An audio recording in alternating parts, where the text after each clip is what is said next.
Aulnay Podcast. La sécurité au cœur de la ville. Prenons le temps d'échanger ensemble autour des sujets en lien avec la sécurité, la prévention et la sensibilisation. Projet de ville, aujourd'hui à Aulnay Podcast, nous sommes réunis pour parler d'Octobre Rose, l'opération de sensibilisation et de prévention du cancer du sein qui a lieu du 2 au 31 octobre à Aulnay. Pour parler du programme et plus largement du cancer du sein, nous avons autour de la table Isabelle Djegoudez, coordinatrice de l'atelier santé pour la ville, Philippe Majorel, gynécologue obstétricien qui exerce au centre municipal de santé Louis Pasteur, et nous avons aussi deux médecins de l'hôpital Robert Ballanger, Julie Manceau, radiologue spécialisée dans l'imagerie mammaire, et Julien Kilikini, chef de service en chirurgie plastique. Bonjour à tous. Bonjour à tous. Bonjour. On commence avec vous, Isabelle, pour la partie programme d'Octobre Rose. Rappelez-nous par qui l'événement est organisé et quels sont les principaux partenaires. Eh bien, bonjour Vincent, bonjour à tous. Comme vous le savez, depuis de très nombreuses années, la ville d'Aulnay-sous-Bois se mobilise face au cancer en mettant en place régulièrement des actions de sensibilisation et des stands d'information. À cet effet, la direction santé de la ville propose tout au long de l'année des stands et animations de terrain au plus près des habitants afin de favoriser le dépistage, les consultations médicales régulières et le recours aux soins précoces. Voilà, dans cette optique, nous avons évidemment un grand nombre de partenaires, aussi bien institutionnels qu'associatifs, et on peut compter parmi eux l'assurance maladie de Seine-Saint-Denis, le CRCDC 93, la Ligue contre le cancer 93, la CPTS d'Aulnay-sous-Bois, l'hôpital Robert Ballanger, et au niveau associatif, vous avez bien évidemment du Cœur pour Demain, les Vitrines d'Aulnay, l'association des commerçants, les 493 de Lyons, et bien sûr de nombreux services de la ville aussi, CCAS, Bus France Service, et le centre commercial. Voilà, nous sommes tous mobilisés pour ces actions d'Octobre Rose. Alors en quelques mots, rappelez-nous quel est l'objectif d'Octobre Rose. C'est un événement qui a déjà lieu depuis de nombreuses années à Aulnay-sous-Bois. Oui, tout à fait. Voilà, ça a lieu depuis de nombreuses années. Et pour rappel, donc Octobre Rose est une opération de base mondiale de lutte contre le cancer qui vise à sensibiliser et informer sur la promotion du dépistage organisé du cancer du sein à travers la mise en place d'actions de terrain, de stands de sensibilisation, d'information et d'échanges, d'initiatives collectives ou individuelles, bien sûr. Cette année, pour rappel, nous rentrons dans la 30e édition d'Octobre Rose au niveau mondial. Et quels seront les grands temps forts durant tout ce mois d'octobre à Aulnay ? Alors, tous les ans, la ville recherche de nouveaux partenariats pour mobiliser et fédérer sur la lutte contre les cancers. Cette année, voilà, et en partenariat avec les 493, donc l'entente cycliste Aulnay-Drancy 93 et le Lyons Club, se tiendra le premier challenge sportif et participatif, Rouler pour Octobre Rose. Cette action se tiendra au Vélodrome d'Aulnay-sous-Bois le samedi 7 octobre de 14h à 17h au Vélodrome. Le principe, vous faites des tours de piste moyennant une participation financière qui sera sollicitée sur place et le jour de l'action par l'entente cycliste et le Lyons Club. Et plus vous roulez, eh bien, plus vous participez financièrement. Voilà. Ces dons seront par la suite remis par le biais de l'ECAD au comité de la Ligue contre le cancer de Seine-Saint-Denis et ça permettra d'œuvrer justement auprès d'une association qui lutte contre les cancers et qui apporte un soutien à la recherche, qui aide les malades et leurs proches en organisant des campagnes de prévention et de promotion des dépistages auprès du grand public. Donc à propos de l'entente cycliste Aulnay-Drancy, justement, au Vélodrome, pourquoi le club s'est joint à l'opération ? Comment ça s'est fait ? Eh bien, écoutez, l'entente cycliste a pour objectif de base de diriger forcément les jeunes vers la pratique du vélo, d'un sport, qui, comme on le sait, favorise la bonne santé. Et en parallèle, eh bien, c'est une association ici également qui peut participer à d'autres événements de prévention et d'information de sensibilisation. Dans cette optique, la ville a été contactée par les 493 pour réfléchir ensemble à la possibilité de mettre en place ce premier challenge sportif participatif en soutien à la campagne Octobre Rose. C'est ainsi que le service des sports et la direction santé ont rencontré l'association et de là est parti ce beau projet soutenu par la ville car il est semblé évident que participer à ce challenge ouvert à tous encourageait la pratique d'une activité physique qui, on le sait, permet de développer des comportements favorables à la santé. Donc je rappelle, c'est ouvert à tous et l'ECAD de 93 se propose de prêter des vélos et des casques et puis pour ceux qui le souhaitent, ils peuvent venir bien sûr avec leur propre matériel. Casque obligatoire et tenue idéale avec du rose ou un accessoire, bien sûr. Autre temps fort, si vous me le permettez, nous serons également le samedi 14 octobre sur le boulevard de Strasbourg avec l'association des commerçants Les Vitrines d'Aulnay. de 10h à 18h, donc sur le boulevard de Strasbourg. Le mardi 17 octobre, nous serons au sein de l'hôpital Robert Ballanger avec de nombreux partenaires de 10h à 17h. Le mercredi 18, de 10h à 17h30, comme depuis de nombreuses années, le centre commercial au Paris Nord nous accueillera et nous accueillerons donc tous les publics qui passent au sein de la galerie marchande. Nous serons également présents sur des marchés, le Gros Saule le lundi 2 octobre, Mitry le mercredi 4. Et puis, vous aurez des actions sur les centres de santé. Le CMS Balagny de rue du Limousin nous fera des portes ouvertes le 5, 12, 19, 26 octobre. Le CMES proposera une exposition du 2 au 31 et un petit temps sympathique également à la Maison de l'Environnement, un atelier de couture solidaire de 14h à 16h le vendredi 13 octobre. Voilà, vous pourrez participer à la confection de coussins-cœurs. Sinon, bien évidemment, je vous invite à consulter le détail des actions sur les différents supports de communication de la ville qui vont arriver très prochainement. On comprend à vous écouter que toute la ville est concernée, du nord au sud. Qu'est-ce qu'on pourra voir sur les différents stands ? Vous pouvez nous donner quelques exemples d'actions de sensibilisation, de prévention ? Bien sûr. Bien écoutez, vous aurez forcément de l'information classique sur les modalités du dépistage. Vous aurez la possibilité aussi, grâce à un bus d'autopalpation, justement d'avoir les premiers gestes pour pouvoir vérifier si on a éventuellement une petite masse, un petit changement au niveau des seins.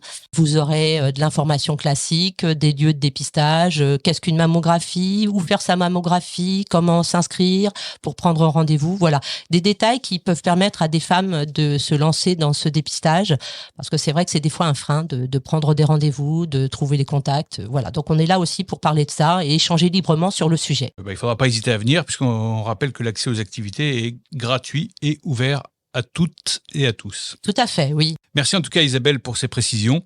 Philippe Majorel, vous qui êtes gynécologue, vous êtes particulièrement bien placé pour savoir l'importance de la prévention dont parlait à l'instant Isabelle. Tout d'abord, pouvez-vous nous dire quel est le pourcentage de femmes qui sont susceptibles d'être touchées par la maladie au cours de leur vie ? Écoutez, les chiffres que j'ai, moi, ce sont des chiffres chez les femmes ménopausées. Chez une femme ménopausée, le risque est de 45 pour 1000. Mais j'aimerais quand même rappeler que le cancer du sein, c'est quand même le cancer le plus fréquent chez la femme, qui à lui seul représente 33% des cancers féminins. C'est malheureusement la première cause de mortalité chez la femme. Quels sont les signes qui doivent alarmer chez une femme ? Quels sont les symptômes qui peuvent amener à penser qu'il y a quelque chose et qu'il faut consulter ? Bon, le premier signe le plus fréquent, c'est une modification au niveau du sein. Ça peut être une grosseur ou une boule d'apparition récente.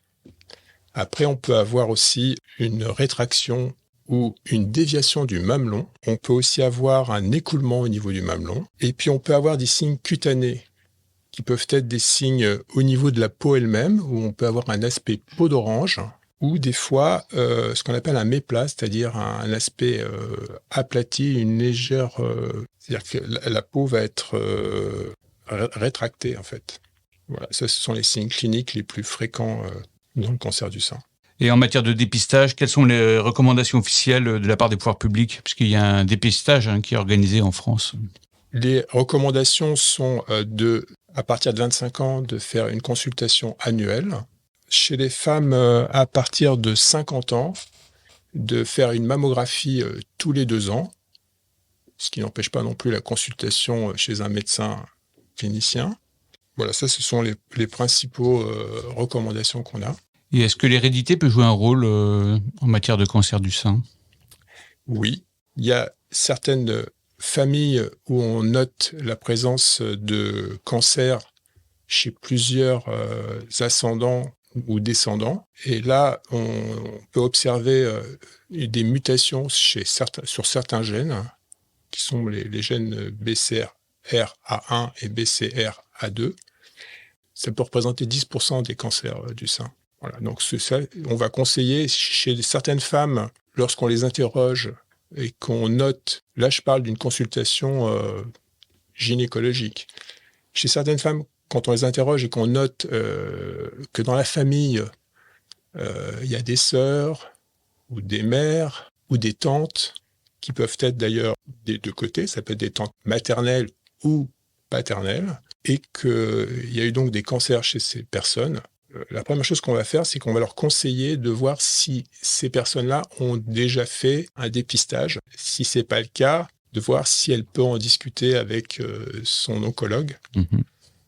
Parce que, bien sûr, ça permettra, si on trouve chez ces personnes-là une mutation des gènes, de proposer à la personne consultante, elle aussi, de faire une recherche.